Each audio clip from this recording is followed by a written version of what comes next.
The bits of royal news that is always good to share with each other, our chums, as you know. I like to let you know what's going on in other facets of the part of the British monarchy, as of course we support them all very much. I thought the successful visit to Malta, of course, by the Duke and Duchess of Edinburgh was very nice indeed. I thought they did great work. I know the spotlight doesn't shine on them as much, but you know, I think that's kind of the way that the Duke, or for me, Prince Edward, likes it. I think he's just quite happy, a little bit like Princess Anne, to get on with the work and doesn't necessarily need the spotlight only for the subject that he's trying to get some publicity for. The other big news this week, of course, was the return back into public life once again of Catherine, the Princess of Wales, to Southport.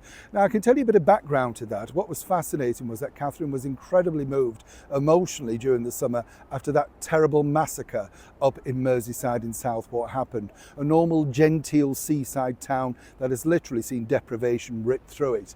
Not just because of the massacre, but literally the infrastructure, the way it's run to the ground because of the government, who's literally done no investment at all. This will have done a lot of good for the people of Southport, but behind the scenes I was told that Catherine, as I said, was very, very moved emotionally and found it very difficult to compose herself during that particular visit. Hence the reason we found out that she went over to have a chat and hugs and all that sort of stuff with all the responders behind the scenes. You have to remember, I think, and as anybody who's gone through what she's going through, and I know many people are, even on this channel, and God bless to you all and lots of prayers, it's difficult. It changes your perspective of life.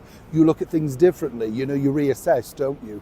Now, can we also just have a word about Prince William? You know, a lot of people are very sort of dismissive. I just want to say I think he's done a sterling job. Let's not forget, you know, as much as he can, he's kept it all going. Meanwhile, being incredibly worried and nervous about his own father, King Charles, who's also battling cancer.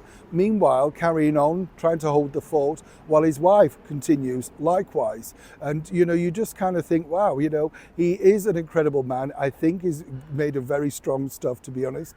You can see at points in the Southport event, he was very emotional too, simply because he knew how much this moved Catherine. So let's just wish everybody the very best moving forward. And for anybody who's going through difficult times right now, God bless you all. Finally, on a lighter note, it was fascinating this because apparently King Charles has broken a cardinal rule, something he's never done for years. I wish I could say the same, and I think many of us on this channel might say the same.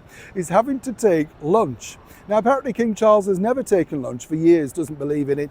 Cup of tea maybe on the go, you know, a quick snack, a couple of crackers, something like that. But no, he doesn't have lunch. Now, I don't know about you, I'm at that age now. I start to wilt by about 11 o'clock, need a cup of coffee and a couple of jammies or whatever's free, you know.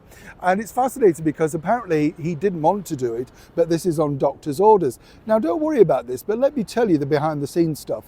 The real reason is that, you know, the medication that he's taking, he's told that you have to give that something to feed off. And that's the reason why he's having to take things like half an avocado. Can you imagine? Just half. I'd be wolfing the lockdown with a few prawns if I had his money, wouldn't you?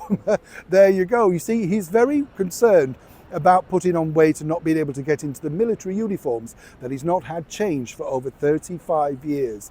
I don't know about you, sir, but I wouldn't worry too much about that. We just want you to get well. But it's fascinating to think that a source very close to King Charles, and I'm sure you know who I'm talking about, who I know very well, said that the Queen Camilla, you know, she has to say, come on, eat it. And it's kind of funny, isn't it? The role reversal of the King being told, get on with it, you know, just get this plate finished. I want to clear away that sort of stuff. I find that very funny personally. I hope you do. And it's just nice to know that whatever happens in this world, there's everybody looking out for somebody, and hopefully somebody's looking out for you. Clearly King Charles has had to change his ways, as we all do in life, just to get through and reevaluate and move forward. Whatever you do in your life right now, I hope things are going well, and if they're not, think positive, because I'm sure they will. Neil Sean, Westminster, London.